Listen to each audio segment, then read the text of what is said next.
تھے، ان پڑھ لوگ، خاص لوگ، عام لوگ، ہر ایک کے گھروں میں شادی بیاہ کے جب پیغام آتے ہیں دھڑلے سے کہتے ہیں، اس کو عیب نہیں سمجھتے ہیں۔ 2,25,000 روپے لیا، نقدی روپے لیا، اور فلاں جوڑا لیا، 60-70 ہزار روپے کا جوڑا آیا، اور 250-300 ڈاکوؤں کو لے کے وہ بارات کی شکل میں لے کے چلا تھا۔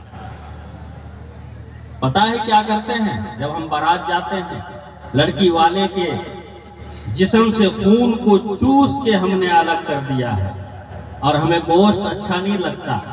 ہم فرمائش کرتے ہیں بہترین بکرے کا گوشت ہونا چاہیے، ٹیبل لگا ہوا ہے، وہاں پہ گوشت آئے، کئی قسم کے گوشت آئے، کاکھسی کا گوشت لاؤ۔ وہ بیچارے پریشان ہو کے، مجبور ہو کے، اپنی عزت کو بچانے کے لیے انہوں نے ہر طریقے سے آپ کے خاطر تواضع کی۔ لیکن ہماری عادت کیا ہوتی ہے؟ جو گوشت ہمیں گھر میں میسر نہیں ہوتا ہے، اپنے دسترخوان پہ جب کھانا کھانے بیٹھتے ہیں تو اس گوشت کے ہڈی کو، چیتھڑے کو بھی چوس کے دسترخوان پہ پھینکتے ہیں۔ اور جب ہم بارات کے شکل میں کسی کے یہاں، بیٹی والے کے یہاں جب جاتے ہیں تو ٹیبل پہ وہ چیتھڑا نظر آتے ہی، وہ ہڈیاں نظر آتے ہی، ان کو ہم منہ تک نہیں سٹاتے اور ٹیبل پہ پھینک کے آ جاتے ہیں۔ کیا گزرتا ہوگا ان کے اوپر، جنہوں نے قرض لے کے، سود لے کے، نہ جانے کہاں سے پیسے لا کے آپ کے لیے انتظام کیا۔ دوستو، یہ آج ہمارا معاشرہ ہے، فلاح معاشرہ، اصلاح معاشرہ کے پروگرام ہوتے رہتے ہیں، لیکن ہم ہیں کہ ہمیں کوئی اثر نہیں ہے۔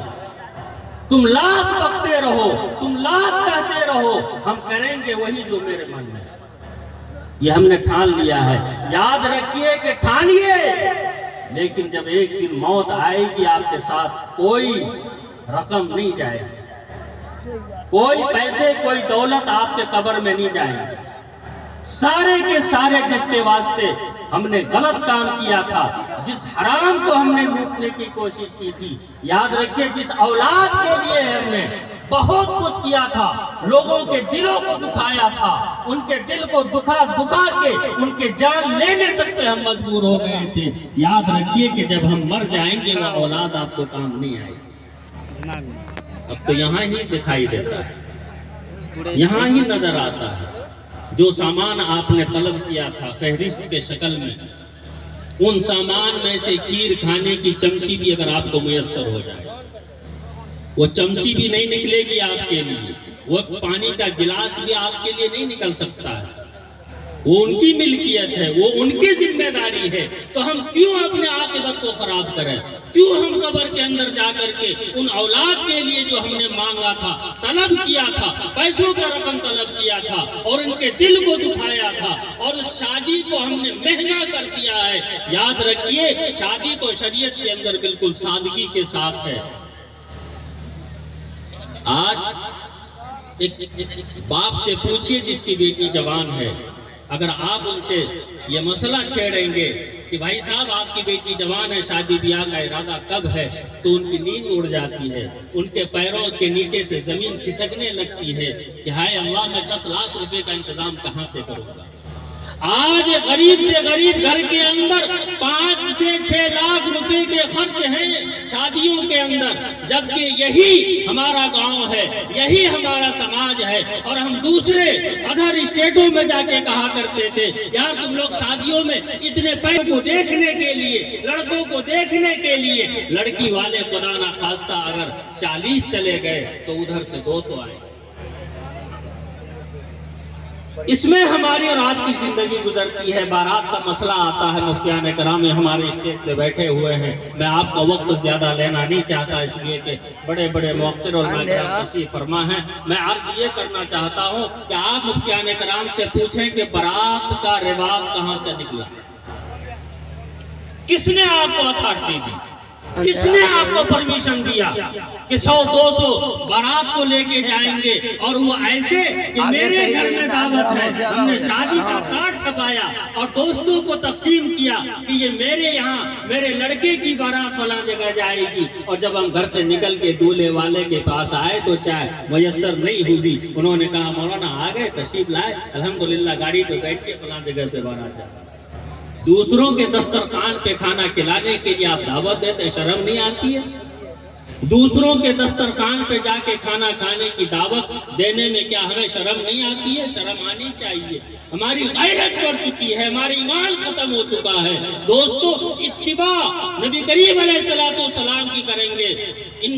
اللہ رب العزت نے فرمایا کہ قل ان کنتم تحبون اللہ فاتبعونی یحببکم اللہ، کہ اگر تم اللہ کو محبوب بنانا چاہتے ہو تو اتباع نبی کی کرو، اور اگر تم نے اتباع نبی کی نہیں کی تو یاد رکھو کہ نبیوں والے راستے کو اختیار نہیں کیا تو سیدھا تمہارا ٹھکانہ جہنم ہوگا. منمانی زندگی ہے. آج 8 دن سے شادیاں چل رہی تھی، 8 دن سے گانے بج رہے تھے، عورتیں گا رہی تھی، محل کے نیچے عورتیں گانا گا رہی ہیں، طبلہ بجا رہی ہیں، ڈانس کر رہی ہیں، سب کچھ کر کرا کے اللہ کا عذاب آیا، وہ چھت گر گئی. تو وہ تمام گانے والی عورتیں نیچے اور اوپر سے چھت، وہ سیدھے کہاں چلے گئے معلوم ہے؟ جنت میں چلے گئے. کہاں گئے بھائی؟ اوپر سے چھت گری، وہ 8 کے 8 عورتیں ختم ہو گئی. وہ جہنم میں گئی کہ جنت میں گئی، وہ اللہ کو معلوم.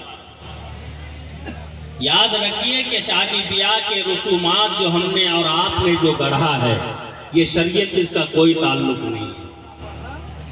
اب تو دن بدن اس کے ایٹم اتنے بڑھتے جا رہے ہیں، اتنے بڑھتے جا رہے ہیں کہ کپڑا کرنے کا رسم الگ، دین تاریخ دینے کا رسم الگ، منہ دکھائی کا رسم الگ، پھر بیٹی والے کے یہاں فون کر کے کھانے کی فرمائش کرنے کا رسم الگ.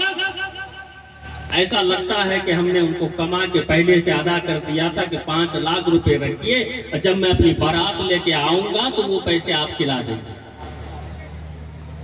دوستو، ہماری غیرت کیا ہو گئی؟ مانگنے کو ہم برا سمجھتے ہیں. یہ کہتے ہیں کسی کے سامنے ہاتھ نہیں پھیلانا چاہیے. آج اچھے خاصے لوگ، اچھے دولت مند، اچھے پڑھے لکھے لوگ آج اپنے بیٹی والوں کے باپ کے یہاں ہاتھ پھیلاتے ہیں، پیسے طلب کرتے ہیں. کیا یہ شرم کی بات نہیں ہے؟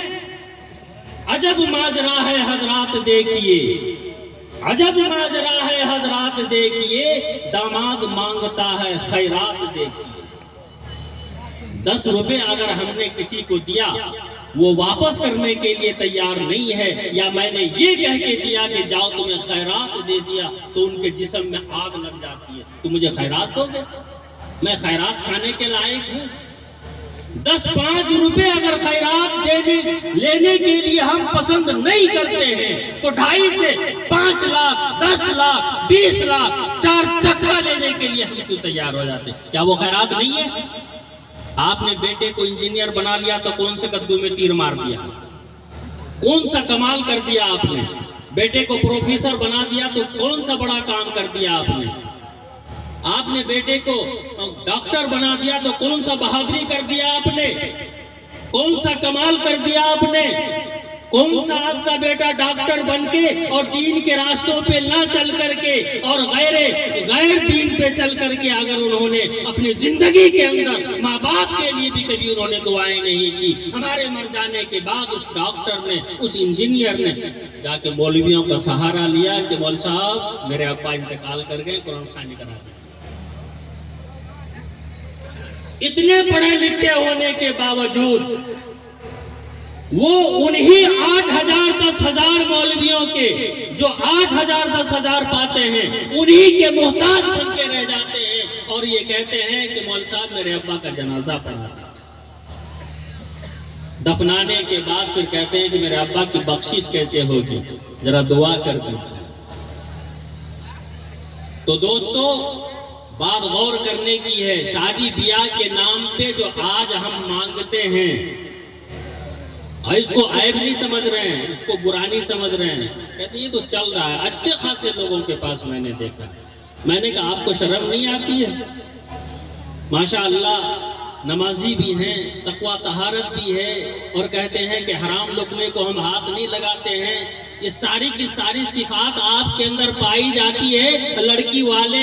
لڑکی کے باپ سے جو 3 لاکھ روپے ایٹتے ہیں، وہ 3 لاکھ روپے تولیے کے نیچے سے لیتے ہیں.